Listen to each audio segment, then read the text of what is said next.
मेरे को लगता है शर्म आनी चाहिए सरकारों को। पूरे दुनिया भर में आंदोलन हो रहे हैं, पेरिस में आंदोलन हो रहे हैं, अमेरिका में हो रहे हैं। वो कह रहे हैं कि ये किसानों का हक बनता है।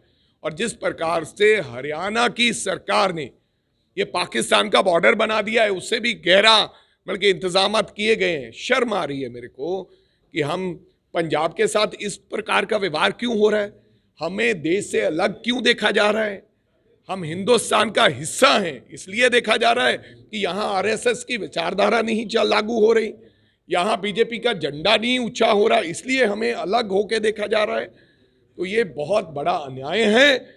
मैं चेतावनी देना चाहता हूँ हरियाणा सरकार और केंद्र सरकार को, अगर किसी किसान के साथ अन्याय हुआ और कुछ ऐसी अनहोनी घटना हो गई तो पूरा पंजाब आपके खिलाफ आंदोलन करेगा और लड़ाई लड़ेगा। किसानों की मांगें जायज़ हैं, किसान बिल्कुल अपनी जायज़ मांगे लेकर आए हैं। आपने वादे किए थे, आपने कहा था एमएसपी की लीगल गारंटी, आप रोज लीगल गारंटी दे रहे हो, एमएसपी की लीगल गारंटी क्यों नहीं मिल रही। किसान का एमएसपी के जो भाव है उससे कम अगर कोई खरीदेगा तो उसकी गारंटी करो। आप क्या मांग रहे हैं? वो स्वामीनाथन कमीशन के हिसाब से उनको एमएसपी मांग रहे हैं। क्या मांग रहे हैं? एफआईआर कैंसिल करो। क्या मांग रहे हैं? लैंड ऑर्डिनेंस जो बिल यूपीए सरकार लाके आई थी उसको लागू करो। वो उसको दोबारा जो आपने उसको तोड़ मरोड़ किया है उसको ठीक करो। उस समय आंदोलन के समय जो आपने एफआईआर लागू की थी वो आप कैंसिल करो। किसान के ऊपर जो 74,000 करोड़ का ऋण है उसको माफ करो। किसान की मांग क्या है? यही मांग है। टोल फ्री नंबर जो जारी किया गया है किसानों को, so it's not a toll free number, it's a number हमने किया है कि लीगल एड लोगों के ऊपर मुकदमे बनाएंगे, ये करेंगे अगर किसी को ज़रूरत होगी, क्योंकि पैसे लगते हैं हाई कोर्ट में नीचे वकीलों के।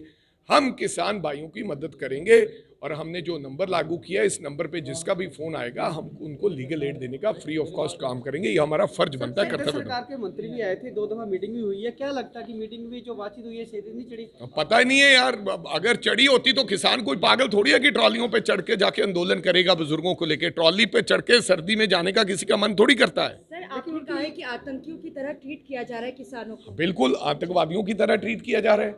ऐसे तो ऐसा होता है कि अपने ही देश में पराये हो गए हैं लोग।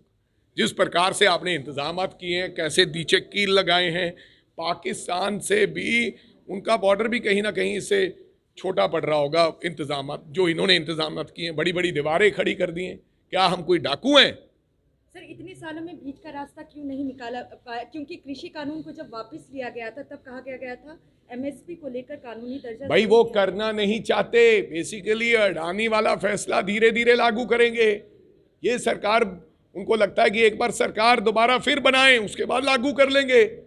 पहले आप देखो, जिस व्यक्ति ने 700 किसान शहीद होने के बाद अपना फैसला वापस लिया उसके मन में क्या होगा किसानों के लिए, ये भावना आप जान सकते हो। हाँ जी, पंजाब बीजेपी के नेता चुप्पी साधे। हाँ तो बीजेपी आदरणीय बीजेपी के अध्यक्ष सुनील जाखड़ जी को मैं कहूंगा कि जाके देश के प्रधानमंत्री से बात करें। और वो हमेशा किसान की बात करते हैं। वो कहते हैं कि मैं किसान हूं, मैं किसान का बेटा हूं, मेरे से बड़ा कोई किसान नहीं है। आज किसान का बेटा चुप क्यों है?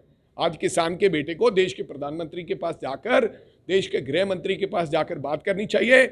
आज किसान के बेटे सुनील जाखड़ जी को मैं आदर सहित के साथ कहना चाहता हूं, जाइए, आपकी बीजेपी की सरकार है हरियाणा में, आपके गृह मंत्री जी जिस प्रकार से व्यवहार कर रहे हैं उनको जाके बोले कि पंजाब के किसी व्यक्ति के साथ ऐसा व्यवहार होगा तो माफ नहीं करेंगे। खड़े हों आज किसानों के साथ। कहने को किसान के बेटे हैं लेकिन किसान की बात नहीं करेंगे।